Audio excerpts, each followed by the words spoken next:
तो last class हम लोग ये पढ़ लिए थे कि सॉलिड लिक्विड गैस में पार्टिकल्स कैसे रहते हैं। सॉलिड में पार्टिकल सबसे ज्यादा टाइट होते हैं, इंटरमॉलिक्यूलर फोर्सेस सबसे ज्यादा स्ट्रांग होते हैं। सॉलिड्स के अंदर इंटरमॉलिक्यूलर स्पेसेस सबसे ज्यादा कम होते हैं, है ना। गैसेस में क्या होता है कि इंटरमॉलिक्यूलर स्पेसेस थोड़े से ज्यादा हैं as compared to solids. Intermolecular forces बहुत ज्यादा वीक हैं और लिक्विड्स बीच में है ना। गैसेस और सॉलिड्स के बीच में लिक्विड्स आते हैं, ठीक है। अब देखो, mainly there are three physical states of matter: solid, liquid and gas.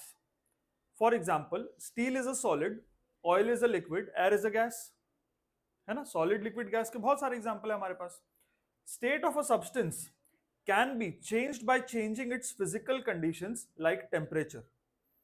अब कोई भी सब्सटेंस है, उसका जो फिजिकल स्टेट है, वो सॉलिड है या लिक्विड है या गैस है, उसको हम चेंज कर सकते हैं। कैसे चेंज कर सकते हैं? जब हम उसके फिजिकल कंडीशंस को चेंज करें, लाइक टेम्परेचर।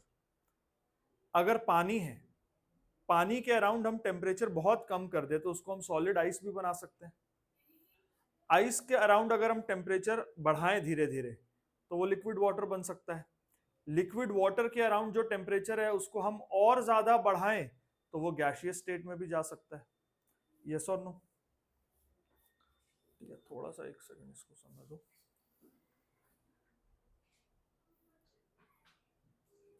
ठीक है, तो सॉलिड को गर्म करके लिक्विफाई किया जा सकता है, लिक्विड्स को गर्म करके गैसियस स्टेट में कन्वर्ट किया जा सकता है, गैसेस को ठंडा करके लिक्विड फॉर्म में लाया जा सकता है, लिक्विड्स को और ठंडा करके सॉलिड फॉर्म में लाया जा सकता है। कुछ सब्सटेंसेस ऐसे होते हैं जो डायरेक्ट सॉलिड से वेपर स्टेट में यानी गैसियस स्टेट में कन्वर्ट होते हैं, वो बीच में उनका लिक्विड फॉर्म नहीं आता, और वैसे ही गैसियस फॉर्म से डायरेक्ट वो सॉलिड फॉर्म में कन्वर्ट होते हैं। ठीक है, देखो सब चीज के बारे में हम लोग जानेंगे। हम लोग ये देख लिए कि सॉलिड्स रिजिड होते हैं, सॉलिड का डेफिनेट साइज होता है, डेफिनेट वॉल्यूम है, डेफिनेट शेप है ना। जैसे मान लो ये पेन सॉलिड है, इसको हम किसी बुक में रखें या अपने पॉकेट में रखें तो ये अपना शेप मेंटेन कर रहा है, ये शेप लूज नहीं करेगा, है ना। लेकिन अगर किसी ग्लास में वाटर है, उसको हम पॉकेट में डालकर स्टोर कर पाएंगे क्या? नहीं कर पाएंगे ना, वो तो बह जाएगा। तो उसका कोई फिक्स्ड वॉल्यूम तो है नहीं, कोई फिक्स शेप तो उसका है नहीं, ठीक है कि नहीं। हाँ। तो सॉलिड्स में वॉल्यूम भी फिक्स्ड है, शेप भी फिक्स्ड है, वो रिजिड है, माने सख्त है ना। लिक्विड्स क्या है? They are not rigid, they have definite volume but they do not have a definite shape. इसका मतलब अगर सपोज करो मेरे पास 1 लीटर पानी है, उसको हमने जग में डाल दिया तो भी तो 1 लीटर है, शेप जग का हो जाएगा। बॉटल से निकला तो शेप बॉटल का था, बॉटल से निकल गया तो जग के शेप में गया, जग का बन गया, लेकिन वॉल्यूम तो 1 लीटर ही है। अब उस जग से थोड़ा थोड़ा पानी हम ग्लासेस में डाल दें तो ग्लासेस के शेप का हो जाएगा, लेकिन टोटल वॉल्यूम तो उतना ही रहेगा। तो लिक्विड्स का वॉल्यूम जो है वो फिक्स्ड है, बट लिक्विड्स का शेप फिक्स्ड नहीं है। लिक्विड्स जिस भी कंटेनर में जाएंगे उस कंटेनर का शेप ऑक्यूपाई, उस कंटेनर का शेप में हो जाते हैं वो, है ना। Occupy is not the right word, उस कंटेनर के शेप में आ जाते हैं वो, ठीक है। हाँ, वॉल्यूम ऑक्यूपाई करने वाला, ऑक्यूपाई हम वॉल्यूम के साथ यूज करेंगे, ठीक है। गैसेस के केस में क्या है? गैसेस भी रिजिड नहीं होते, बट इसका ना ही कोई फिक्स्ड वॉल्यूम है, ना ही कोई फिक्स्ड शेप है। Gases occupy the shape of the container and gases occupy the complete volume of the container. अगर मान लो 100 ml गैस है, कोई भी गैस 100 मिलीलीटर है, उसको हम 1 लीटर के कंटेनर में डालें तो फैल के पूरा कंटेनर को भर देगा ना, खाली थोड़ी रहेगा कंटेनर, ठीक है। Now the properties which decide the state of a substance are intermolecular space, force of attraction between molecules and kinetic energy of the molecules due to their motion. कैसे पता चलेगा कि कोई चीज सॉलिड फॉर्म में रहने वाला है कि लिक्विड फॉर्म में रहने वाला है या गैसियस फॉर्म में रहने वाला है? तो 3 चीजों से पता चलेगा। सबसे पहले उसके पार्टिकल्स के बीच में स्पेस कैसा है। बहुत टाइटली पैक्ड है तो सॉलिड हो सकता है वो, थोड़ा बहुत लूज है तो लिक्विड होगा, बहुत ज्यादा गैप है पार्टिकल्स के बीच में तो वो गैसियस फॉर्म में होगा। Force of attraction between the molecules, अगर मॉलिक्यूल्स के बीच में बहुत ज्यादा फोर्स ऑफ अट्रैक्शन है, स्ट्रॉन्ग फोर्स ऑफ अट्रैक्शन है, तो वो सॉलिड होगा। थोड़ा बहुत वीक फोर्स ऑफ अट्रैक्शन है तो वो लिक्विड होगा। बहुत ही ज्यादा वीक फोर्स ऑफ अट्रैक्शन है तो वो गैस होगा। समझ रहे हैं ना? उसके बाद kinetic energy of the molecules due to their motion. हमने ये चीज देखा कि जब पार्टिकल्स ज्यादा मूव करते हैं तो उसके अंदर ज्यादा काइनेटिक एनर्जी होता है, जो पार्टिकल्स कम मूव करते हैं उसमें काइनेटिक एनर्जी कम होता है। ठीक है, हायर क्लास में पढ़ोगे काइनेटिक एनर्जी का ना एक फॉर्मूला होता है। काइनेटिक एनर्जी का फॉर्मूला होता है half into M into V square. Half तो कांस्टेंट है, हाफ तो हाफ है। एम मतलब बॉडी का मास। अच्छा, बॉडी का मास भी तो फिक्स रहता है ना? वी मतलब उसका वेलोसिटी। तो फॉर्मूला क्या है? Half M V square. Half into M, इसमें तो कोई चेंज नहीं आएगा, लेकिन वी तो बदलेगा। अगर बॉडी तेज भाग रहा है तो वी स्क्वायर का वैल्यू बढ़ेगा ना, अगर बॉडी स्लो है तो वी स्क्वायर का वैल्यू कम होगा, है ना?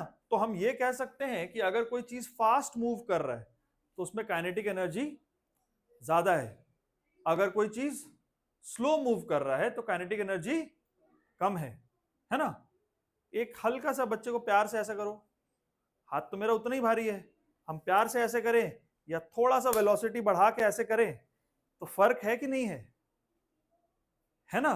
किस बात का फर्क है? मेरा हाथ तो उतना ही भारी है, वेलोसिटी का फर्क है। जब वेलोसिटी ज्यादा था तो उसमें ज्यादा काइनेटिक एनर्जी था, तो ज्यादा काइनेटिक एनर्जी ट्रांसफर हुआ। ठीक है, लाइक बॉल है, बॉल से कभी खेल रहे, हल्का सा बॉल ऐसे थ्रो किया, कांच का विंडो है, कुछ नहीं हुआ। मेरे को लगा भाई कुछ नहीं हुआ ये बॉल से, तो थोड़ा और जोर से थ्रो किया, अभी टूट गया। अब क्यों टूटा? बॉल तो उतना ही भारी है, लेकिन जब हमने हल्का सा ऐसे फेंका तो उसमें वेलोसिटी कम था तो काइनेटिक एनर्जी कम था। ठीक है, जब तेजी से फेंको तो उसमें काइनेटिक एनर्जी ज्यादा था।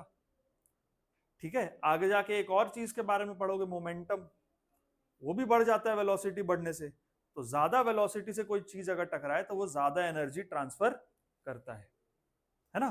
तो काइनेटिक एनर्जी क्या है? Half M V square. अब ये चीज सोचो कि जो पार्टिकल्स हैं वो सॉलिड में ज्यादा तेज इधर उधर मूव कर रहे हैं कि लिक्विड में कि गैसेस में? गैसेस में सबसे ज्यादा, all agree.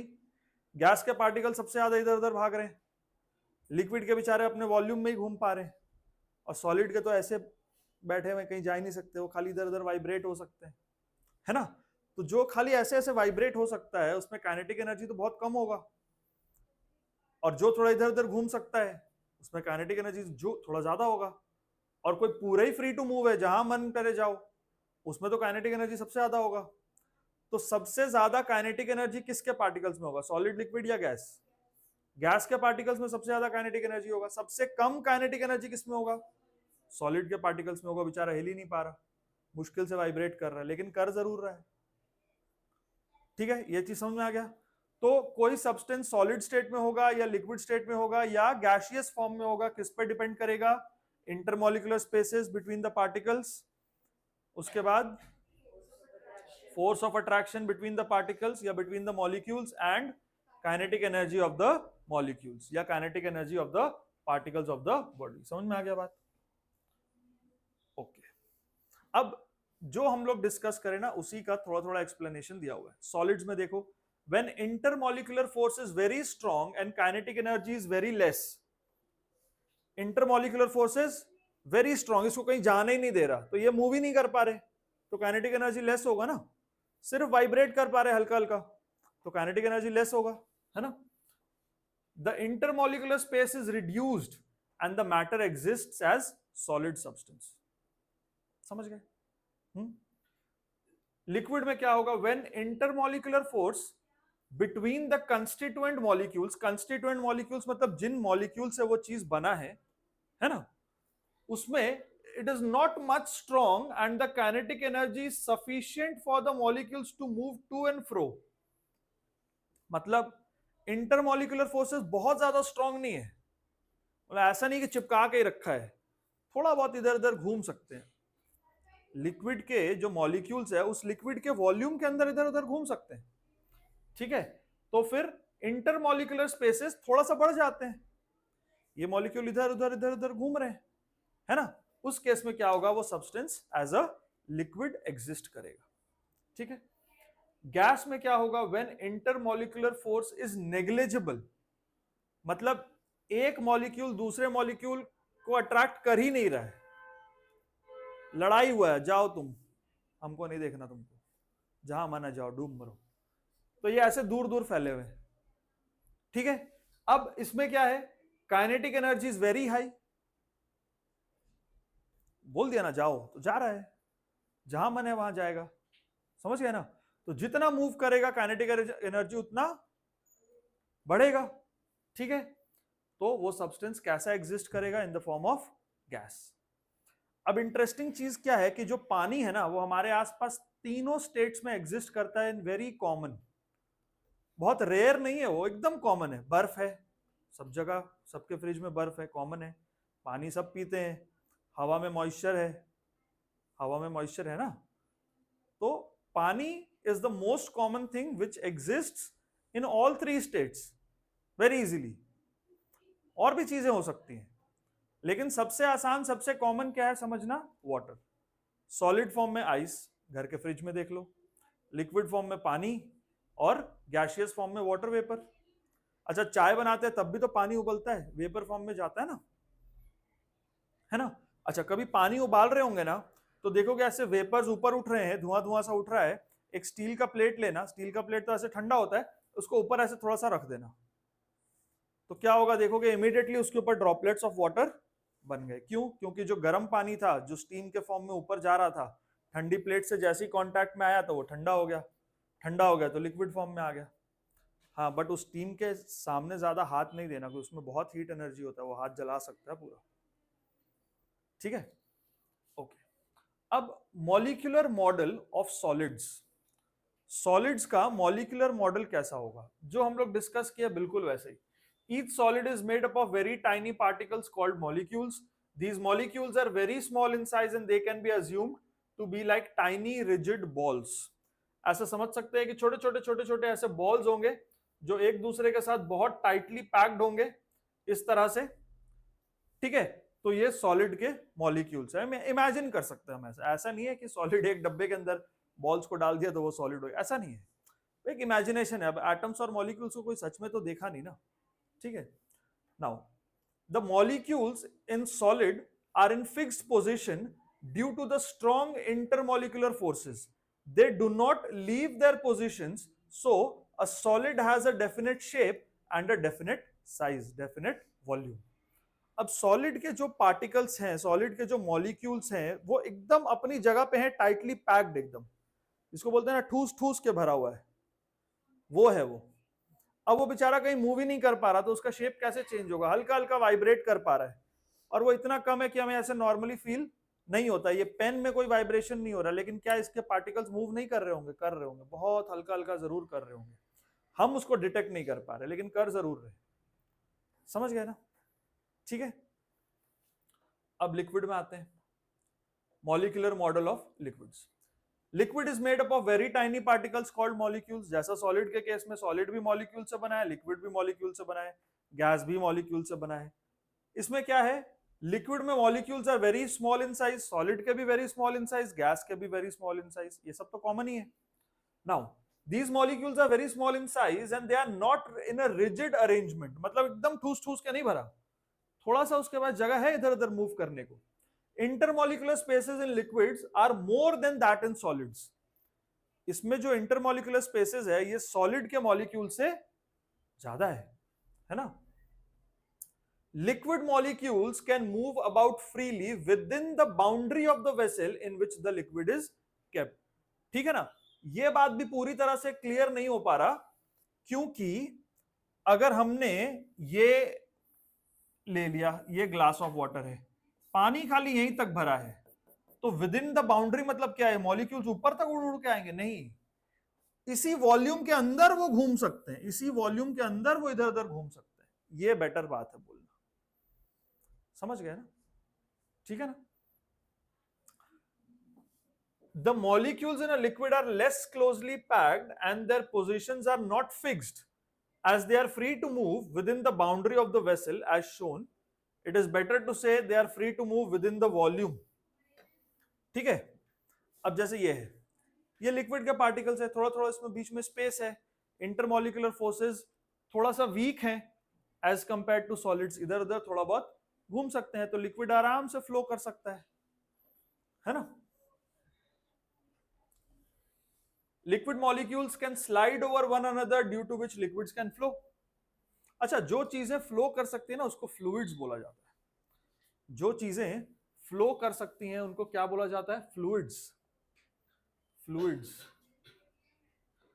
The things that can flow, mainly liquids and gases, they are called fluids, they can flow।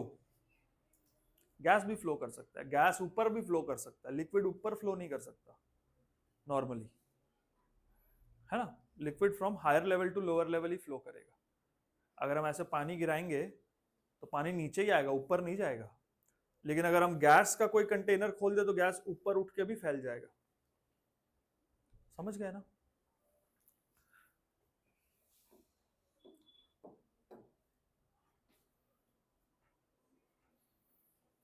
Liquid molecules can slide over one another, liquids can flow, intermolecular forces, although weak, but they are sufficient to keep the molecules within the boundary of the vessel।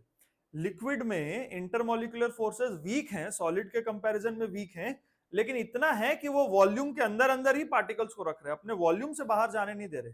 उसका fixed volume है, इसी के अंदर रहना है, ठीक है।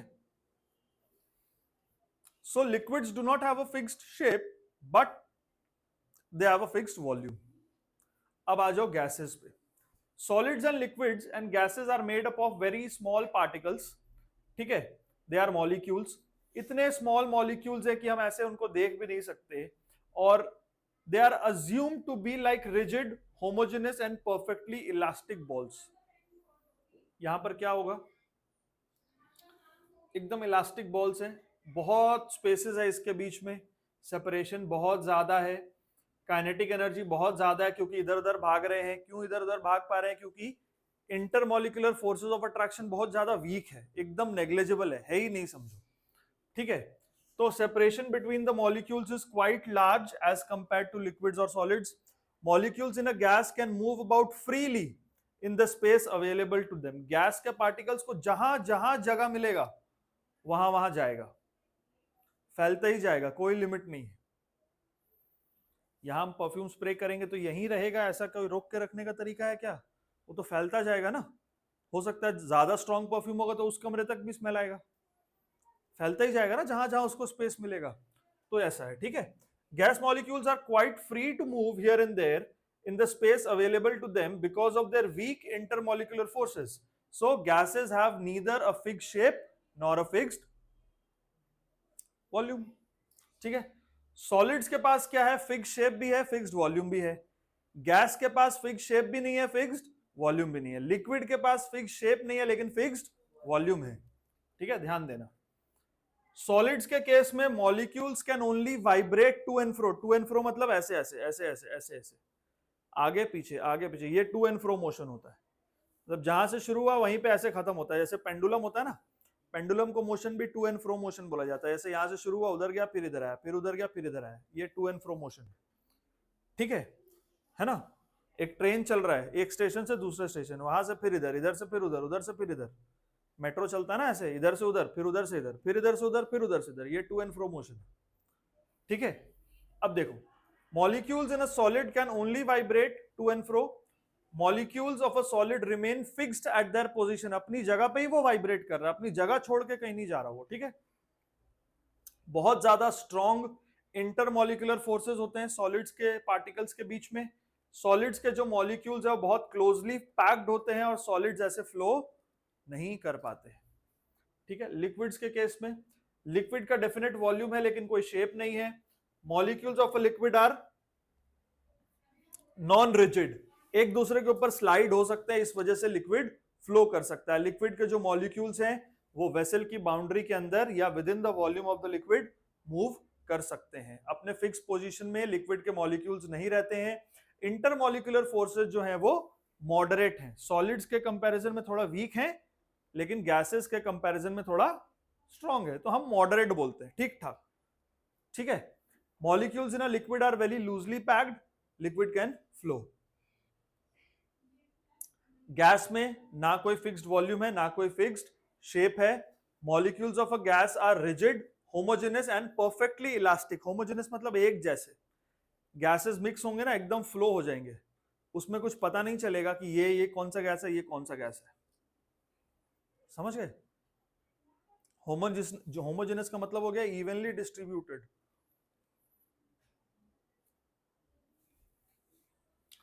Molecules in a gas are rigid, homogeneous, and perfectly elastic.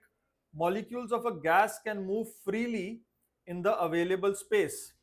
Molecules do not remain fixed at their position. Intermolecular forces are very, very weak. Intermolecular spaces is very, very large. मतलब बहुत दूर दूर है, wide apart. ठीक है? Gas can also flow. अब यहां पर ना कुछ एग्जांपल्स हैं सॉलिड लिक्विड आइस का। सॉलिड लिक्विड गैस में देखो, सॉलिड हो गया आइस, लिक्विड हो गया वाटर, गैसेस स्टीम। ये पानी ही है ना तीनों स्टेट्स में, है ना। अच्छा, एल्यूमिनियम एक सॉलिड है, silver, calcium, gold, iron, sodium chloride माने नमक, शुगर, वुड, प्लास्टिक, वैक्स, ये सब सॉलिड है। अच्छा, वैक्स मेल्ट होकर लिक्विड फॉर्म में भी आ जाता है ना। और वैक्स एक सॉफ्ट सॉलिड है, ठीक है। लिक्विड्स में है वाटर है, बेंजीन है, क्लोरोफॉर्म है, ऑयल है, हनी है, ग्लिसरीन है, hydrochloric acid, nitric acid, alcohol, spirit, Dettol, ये सब लिक्विड्स के एग्जांपल्स हैं, ठीक है। गैसेस क्या होता है? Steam, air, oxygen, hydrogen, chlorine, nitrogen, ammonia, sulphur dioxide, nitric oxide, helium, argon, ये सब अलग अलग गैसेस हैं। एयर में ये सारी गैसेस होती हैं, ठीक है। कोई डाउट?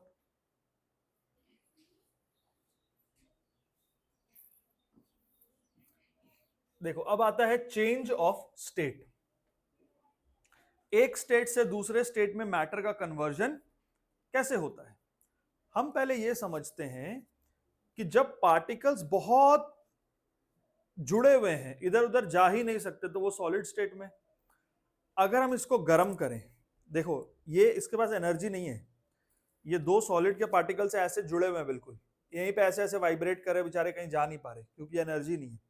अगर हम इसको गर्म करें, इसको मिलेगा एनर्जी, इसका थोड़ा मोशन बढ़ने लगेगा, बढ़ते बढ़ते बढ़ते बढ़ते ये इतना हो जाएगा कि एक दूसरे से दूर फैलने लगेंगे। एक दूसरे का जो inter molecular forces of attraction है उसको ब्रेक करके दूर फैलने लगेंगे, क्योंकि हमने गर्म किया ना, इसमें अब एनर्जी आ गया, इधर उधर मूव करने लगा तो काइनेटिक एनर्जी बढ़ने लगा और इधर उधर भागने लगा। एक टाइम ऐसा आया जब इंटरमॉलिक्यूलर फोर्सेस ऑफ अट्रैक्शन को ब्रेक करके ये दूर दूर फैल गए, तो अब ये क्या बन गया? अब ये लिक्विड बन गया। अब इसको और गर्म करते जाओ, और गर्म करते जाओ, और गर्म करते जाओ, अब इसके अंदर इतना काइनेटिक एनर्जी आ गया कि ये अपने वॉल्यूम से भी बाहर भाग गया, अब ये गैस बन गया। यही है, समझ में आ गया? गर्म करने से क्या होगा? उसको एनर्जी मिलेगा, उस एनर्जी से उसका रैंडम मोशन बढ़ेगा, जब रैंडम मोशन बढ़ेगा तो उसका काइनेटिक एनर्जी बढ़ेगा, काइनेटिक एनर्जी बढ़ेगा तो वो और दूर दूर फैलेगा, जब और दूर दूर फैलेगा तो एक टाइम आएगा जो अपने इंटरमॉलिक्यूलर बॉन्ड्स को, इंटरमॉलिक्यूलर फोर्सेस ऑफ अट्रैक्शन को ब्रेक करते हुए दूर फैल जाएगा, तब वो सॉलिड से लिक्विड। और सेम चीज लिक्विड को भी गर्म करते जाओ तो वो एक टाइम आएगा जब उसमें इतना एनर्जी आ जाएगा कि वो अपने वॉल्यूम से भी बाहर चला जाएगा, तो वो गैस बन जाएगा। इसी का रिवर्स प्रोसेस, ठंडा करना मतलब क्या? उसका हीट एनर्जी विड्रॉ करना। अभी गैसेस है, बहुत इधर उधर भाग रहा है, बहुत एनर्जी इसके पास, मॉलिक्यूल्स के पास, ठंडा करो इसको, इसका एनर्जी लो इसका एनर्जी, ठंडा करो इसको, तो ये क्या होगा? इसका एनर्जी कम होगा, ज्यादा दूर दूर दूर दूर नहीं भाग पाएगा, अब ये यहीं रहेगा, ये गैस से अब लिक्विड हो गया। और ठंडा करो इसका एनर्जी, और विड्रॉ करो इसमें से, और ठंडा होते होते एनर्जी नहीं रहा तो दूर दूर कैसे भागेगा? फिर ये बेचारा अपनी जगह पे आकर रुक जाएगा, फिर ये सॉलिड बन जाएगा। समझ गए खेल? समझ में आया? कोई डाउट तो नहीं है? पक्का ना? यही है change of state. When a solid is heated it changes into liquid at fixed temperature. ये इंपॉर्टेंट है, change of state happens at fixed temperature. जब भी चेंज ऑफ स्टेट होगा ना, change of state happens at fixed temperature, ये हमेशा fixed temperature पे ही होगा, ये याद रखना हम लोग को। Change of state change of state happens at fixed temperature. Change of state हमेशा कैसे होगा? फिक्स टेम्परेचर पे होगा. चेंज ऑफ स्टेट कैसे होगा? फिक्स टेम्परेचर पे होगा. Change of state always happens at fix temperature. Change of state हमेशा कैसे होगा? फिक्स टेम्परेचर पे होगा. चाहे वो सॉलिड से लिक्विड बने, चाहे लिक्विड से गैस बने, चाहे गैस से वो लिक्विड बने, चाहे लिक्विड से सॉलिड बने, चाहे सॉलिड से वो गैस बने. चेंज ऑफ स्टेट जब भी होगा it will always happen at fixed temperature. ठीक है. Now this process is called melting और फ्यूजन. मेल्टिंग और फ्यूजन क्या? जब एक सॉलिड लिक्विड में कन्वर्ट हो जाए. सॉलिड जब एक लिक्विड में कन्वर्ट हो जाए उसको कहते हैं मेल्टिंग यानी कि फ्यूजन. जब लिक्विड को ठंडा करे और वो सॉलिड बन जाए दैट इज कॉल्ड फ्रीजिंग. ठीक है. The liquid freezes into solid at the same fix temperature. This is called freezing. ठीक है. Change of liquid into gas it is called evaporation और बॉइलिंग. इवेपोरेशन और बॉइलिंग दोनों में ही लिक्विड का conversion हो रहा है गैस में, लेकिन इवेपोरेशन और बॉइलिंग में फर्क है, वो हम लोग आगे पढ़ेंगे. बट दोनों में हो क्या रहा है? लिक्विड से गैसियस फॉर्म में कन्वर्ट हो रहा है. कोई भी चीज लिक्विड टू गैस कन्वर्ट हो रहा है. इवेपोरेशन में भी वही प्रोसेस हो रहा है, बॉइलिंग में भी वही हो रहा है, लेकिन दोनों में थोड़ा थोड़ा डिफरेंस होता है. ठीक है. अब अगर कोई वेपर फॉर्म में यानी कि गैसियस फॉर्म में है और ठंडा होकर लिक्विड बन रहा है उसको बोलते हैं कंडेंसिंग या कंडेंसेशन. ठीक.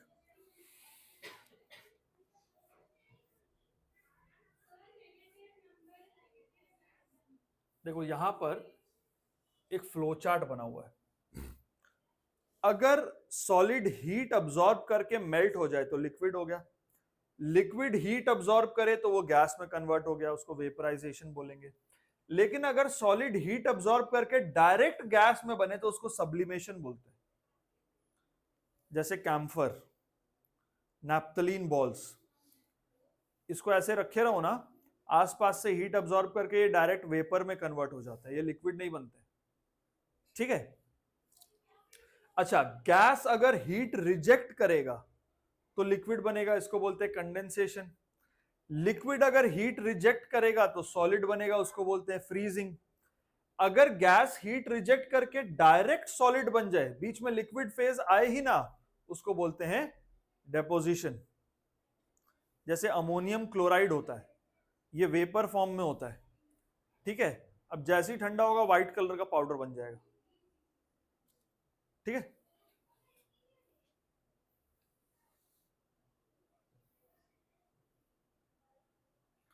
Now, it may be noted that the change of state of a substance occurs at a fixed temperature. During the process, the quantity of heat given or taken from the substance does not cause a change in its temperature. This heat is called latent heat or hidden heat because it is not manifested by any change in temperature. अब इसका simple मतलब ये, इसका experiment हम लोग एक simple तरीके से कर सकते हैं कि पानी हमने लिया. ठीक है. रूम टेम्परेचर पे वाटर है, मान लो 25 डिग्री सेल्सियस पे, उसको हम गर्म करने लग रहे हैं. हमने थर्मोमीटर लगा दिया. ये बुखार चेक करने वाला नहीं, लैब वाला थर्मोमीटर जो 100 डिग्री तक मेजर कर सके. हम लोग बुखार चेक करते हैं फ़ारेनहाइट में, और यहाँ पे पानी बॉयल होगा 100 डिग्री सेल्सियस पे. तो 101 बुखार और 101 डिग्री सेल्सियस दोनों में बहुत फर्क है. वो फ़ारेनहाइट का बात हो रहा है, ये सेल्सियस स्केल पे हो रहा है. ठीक है. अब थर्मोमीटर हमने लगाया, हम देख रहे हैं कि पानी गर्म हो रहा है धीरे धीरे. अभी रूम टेम्परेचर 25 डिग्री पे धीरे धीरे 30, 35, 40, 45, 50, 55, 60 ऐसे करते करते 100 डिग्री तक पहुंच गया. अब हम देखें कि 100 डिग्री तक पहुंच गया, बहुत देर हो गया, पानी का टेम्परेचर नहीं बढ़ रहा. गैस तो ऑन है, गैस तो ऑन है. पहले तो बढ़ रहा था, हर मिनट थोड़ा थोड़ा बढ़ रहा था. अब 10 मिनट से बढ़ ही नहीं रहा. गैस और हाई कर दिया, अभी भी नहीं बढ़ रहा. तो कहां जा रहा है हीट? अब क्योंकि 100 डिग्री सेल्सियस पे पानी का बॉइलिंग पॉइंट आ चुका है, तो ये पूरा का पूरा हीट एनर्जी उसका टेम्परेचर बढ़ाने में यूज नहीं होगा, उसको लिक्विड से वेपराइज करने में यूज होगा. मतलब वो 100 डिग्री वाटर से 100 डिग्री वाटर वेपर पहले बनेगा, उसके बाद उसका टेम्परेचर बढ़ेगा। अगर उस वेपर को हम कंटेन करके रखें तो ऑब्वियसली, नहीं तो उड़ जाएगा। तो जब चेंज ऑफ स्टेट होने लगता है ना, वो हमेशा फिक्स टेम्परेचर पे होता है। रिवर्स प्रोसेस भी, मान लो हमारे पास गर्म पानी है, गर्म पानी है, ठीक है, हमने उसको फ्रिज में रख दिया, धीरे धीरे धीरे धीरे ठंडा हो रहा है, हम देख रहे हैं कि एवरी मिनट 1 डिग्री टेम्परेचर उसका कम हो रहा है, एवरी मिनट 1 डिग्री टेम्परेचर कम हो रहा है। पर हम देखें temperature 4 degree, 3 degree, 2 degree, 1 degree, 0 degree, अब टेम्परेचर घट ही नहीं रहा। 10 मिनट हो गए, 15 मिनट हो गए, क्यों नहीं घट रहा? अब फ्रिज तो ऑन है, ठंडा तो कर रहा है। अब क्योंकि पानी का फ्रीजिंग पॉइंट आ चुका है 0 डिग्री सेल्सियस पे, अब जो वो हीट रिलीज कर रहा है वो उसका टेम्परेचर घटाने में यूज नहीं होगा, वो उसको लिक्विड से सॉलिड बनाने में यूज होगा। तो 0 डिग्री वाटर से वो कन्वर्ट होगा 0 डिग्री आइस में। जब पूरा का पूरा पानी बर्फ बन जाएगा तब बर्फ का टेम्परेचर कम होगा। जब पूरा का पूरा पानी सॉलिड हो जाएगा तब हम देखेंगे कि हाँ फिर अब -1 डिग्री, -2 डिग्री, -3 डिग्री, -4 डिग्री अब होगा जाकर। तो जब भी चेंज ऑफ स्टेट होता है, चेंज ऑफ स्टेट हमेशा कैसे होता है? It is always taking place at a fixed temperature. Change of state is taking place at a fixed temperature. General अगर बात करें तो पानी का बॉइलिंग पॉइंट क्या है? 100 डिग्री सेल्सियस। स्टीम का कंडेंसेशन पॉइंट क्या है? 100 डिग्री सेल्सियस। 100 डिग्री सेल्सियस अगर आ गया तो पानी अब बॉयल होना शुरू होगा, लिक्विड से गैस में कन्वर्ट होगा। अब गैस का टेम्परेचर मान लो, लिक्विड वेपर, वाटर वेपर का टेम्परेचर मान लो 102 डिग्री, 104 डिग्री है, घटेगा तो 100 डिग्री पे हो, लिक्विड वेपर, वेपर से लिक्विड कन्वर्ट होना शुरू होगा। सेम ऐसे ही अगर हम बर्फ को पिघलाएंगे तो जैसे मान लो फ्रीजर से बर्फ निकाले हो -5 डिग्री सेल्सियस पे मान लो, तो वो गर्म होगा, -4, -3, -2, -1, 0 पे वो पिघलने लगेगा। जब पूरा पिघल जाएगा तब फिर वो पानी का टेम्परेचर बढ़ेगा, ठीक है। तो आइस का मेल्टिंग पॉइंट क्या है? 0 डिग्री सेल्सियस। वाटर का फ्रीजिंग पॉइंट क्या है? वो भी 0 डिग्री सेल्सियस। समझ में आ रहा है? कोई डाउट तो नहीं है ना? तो जब भी चेंज ऑफ स्टेट होगा वो हमेशा फिक्स्ड टेम्परेचर पे होगा। अच्छा, जब भी स्टेट का चेंज का बात होगा ना, तो हमको ये मेंशन करना जरूरी है कि उसमें हीट अब्सॉर्ब हुआ या हीट रिजेक्ट हुआ। पानी अगर बॉयल होगा तो हीट अब्सॉर्ब करके होगा ना, है ना? लेकिन वाटर वेपर अगर लिक्विड बना तो वो हीट रिजेक्ट करके बना। पानी अगर बर्फ बनेगा तो वो हीट रिजेक्ट करके बनेगा, बाय रिजेक्शन ऑफ हीट। और बर्फ अगर पिघल जाएगा तो बाय अब्सॉर्प्शन ऑफ हीट। तो ये जरूर मेंशन करना है, ठीक है। तो हम बॉइलिंग को क्या बोलेंगे? Boiling is the process in which a liquid changes to its vapour form by absorbing heat. What is condensation? Condensation is a process by which a vapor changes to its liquid state by rejecting heat, but at fixed temperature. Boiling भी हमेशा fixed temperature पे होता है, change of state, rejection भी fixed temperature पे होता है. What is melting? Melting is a process in which a solid changes to its liquid state at fixed temperature by absorbing heat. What is freezing? Freezing is a process in which a liquid changes to its solid form by rejection of heat at fixed temperature. समझ में आया? तो ये solid से liquid होना, liquid से solid होना, liquid to gas, gas to solid, solid to direct gas, ये सब जो चेंज ऑफ स्टेट है ये हमेशा फिक्स टेम्परेचर पे होते हैं। और ये change of state heat absorb करके हो रहा है या हीट रिजेक्ट करके हो रहा है, ये हमें मेंशन करना होगा। बर्फ पिघला तो क्या हुआ होगा? आइस हीट अब्सॉर्ब किया होगा कि हीट रिजेक्ट किया होगा? आइस हीट रिजेक्ट किया होगा कि आइस हीट अब्सॉर्ब किया होगा वाटर बनने के लिए? हीट रिजेक्ट मतलब हीट निकाला अपने से तो ठंडा हुआ ना, हीट अब्सॉर्ब करके गर्म होगा ना। तो बर्फ गर्म होकर पिघलेगा ना, तो बर्फ जब पिघलेगा तो वो हीट अब्सॉर्ब करेगा ना बेटा, है ना? बर्फ जब पिघलेगा तो वो हीट अब्सॉर्ब करेगा। पानी जब बर्फ बनेगा तो वो हीट रिजेक्ट करेगा, ठीक है। पानी जब बॉयल होगा तो वो हीट अब्सॉर्ब करेगा, लेकिन वाटर वेपर जब लिक्विड फॉर्म में आएगा तो वो हीट रिजेक्ट करेगा। समझ आ रहा है? क्लियर हो रहा है?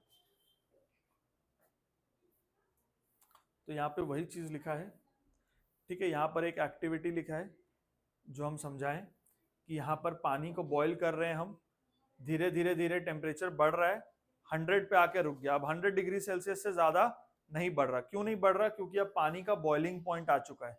अब जो हम हीट दे रहे हैं उसके टेम्परेचर बढ़ाने में यूज नहीं होगा, उसको लिक्विड से वेपर बनाने में यूज होगा, ठीक है।